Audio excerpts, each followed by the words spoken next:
This. Okay, so NASA insider confesses on deathbed, I filmed fake moon landing in 1969. So let's slide down here.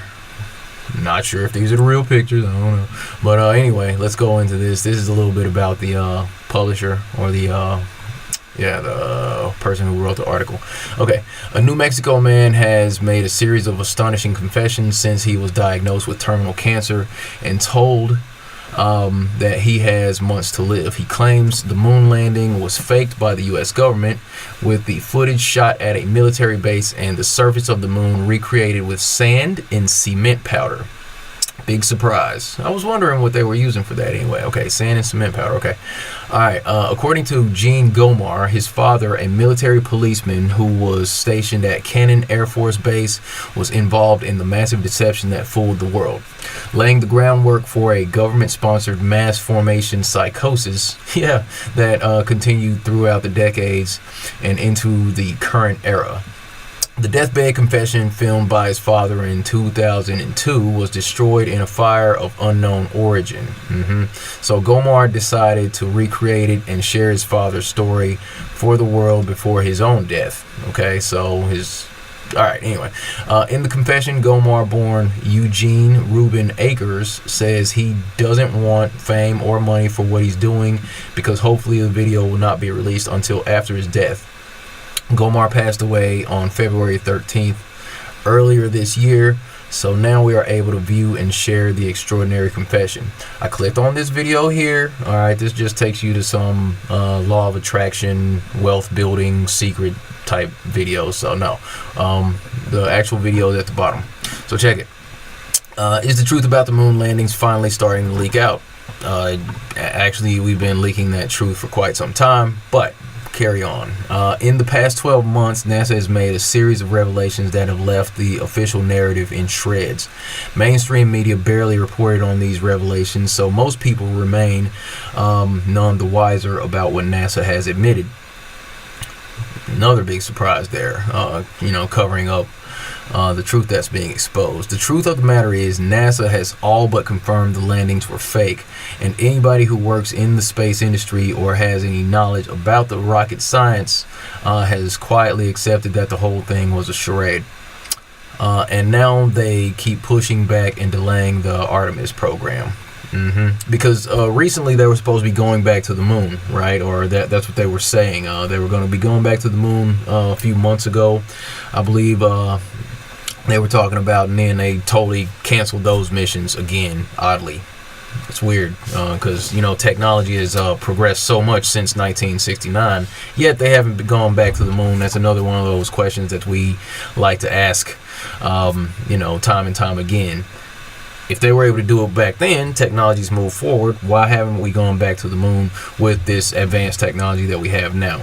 We ask that question all the time. Nobody has a good answer. They just say gravity. Anyway, so why is nobody talking about this? We literally didn't go to the moon in 1969, and to this day, no human being, American, Russian, Chinese, or ancient Egyptian, has been past lower Earth orbit, which is about 1,000 miles above sea level.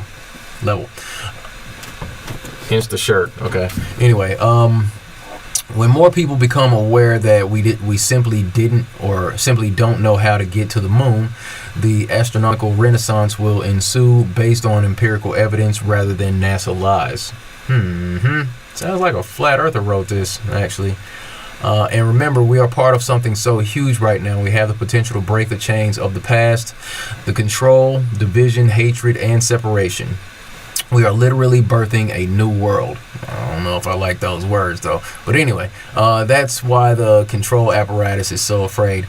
They know that they can't stop this. The more they lie, the more they deceive, the more they expose themselves, which leads to more people waking up from the illusion. Alright, and here's the video. So we're going to go ahead and get into this real quick. Let me check to see if everything's working out. Alright, and let me see, can I change this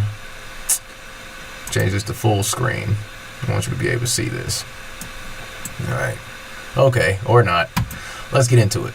Hello, my name is Gene Gilmore.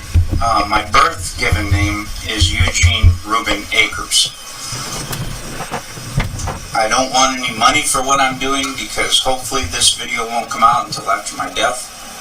So I have nothing to gain, nothing to profit by telling you what I'm going to tell you. In 1968, my father was stationed at Cannon Air Force Base in New Mexico. We lived in Clovis, New Mexico.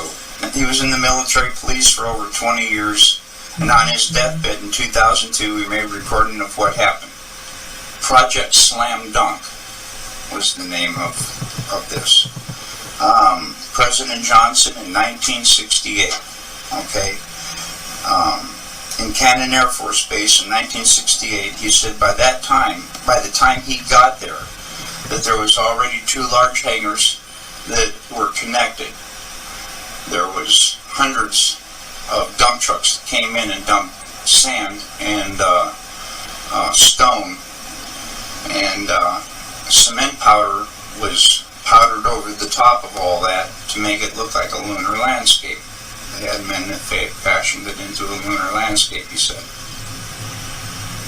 Okay, I've never known my dad to lie, so this all took me by surprise.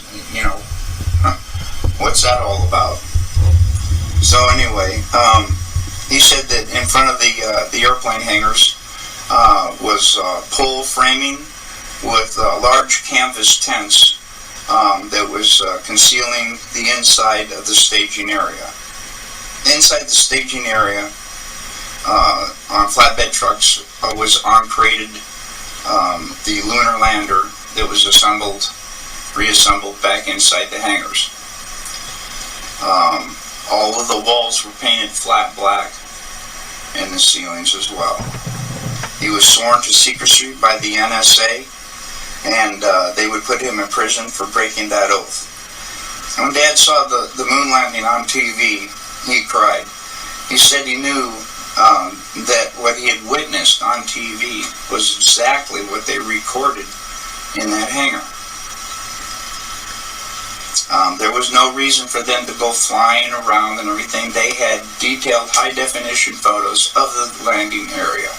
There was no reason for them to go flying around to a different landing area that almost exhausted their fuel, except for drama, because everything had gone so smoothly. Nothing, so it had to be something. Anyway, Dad was one of 3 guards that guarded the inside of the front entrance. There was a list of 15 people who could enter. No one else was allowed by order of President Johnson. And here is that list, and I gave it to Bart Cybrell as well. And he checked out a lot of these names, and he says he can verify a lot of these people and what they do. And I come across a couple myself. Anyway, President Johnson, Neil Armstrong, Edwin Aldrin, Werner von Braun, Robert Emenegger, Gene Kranz, James Webb, Joe Kerwin, Dr. Thomas Paine, Glenn Looney, Dr. Christopher Kraft, Dr. James Van Allen, General Trudeau, Lieutenant Colonel Donald Simon, and Grant Norrie. Now, the only 2 that I really have information on is Robert Emenegger. Apparently, he did a lot of video work and stuff for the Department of Defense. So the DOD did know him.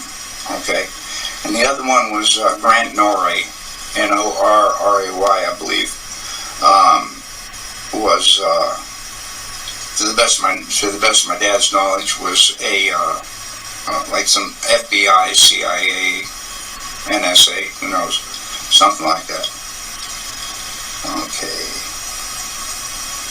Okay, President Johnson only showed up for the first day of filming. Filming lasted for 3 days, and the entire project was restored to original. In other words, the hangars were all taken apart, the sand was all removed, and so on and so forth. Okay. Dad said there was a lot of building going on at the base, so at the time, so sand and cement powder was never questioned. I can see how they could smuggle that all in within everything else that's going on. Since 2002, I have dug up, I already told you about that, the evidence for the moon landing that I have found. If you go to Google and go to Cannon Air Force Base website, they admit that President Johnson was there. The lunar lander was there. The astronauts were there. I also have verified some of the people on the list were there. I also verified there are a lot of building going on in the base, just as he had told me. And all of this was going on at the same time, on the same day. Dad told me all these things, father to son.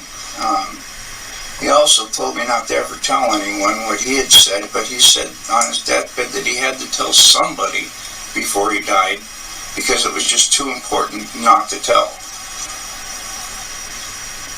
That's about all I can think of. My dad, he raised me by the book. I know he didn't lie to me.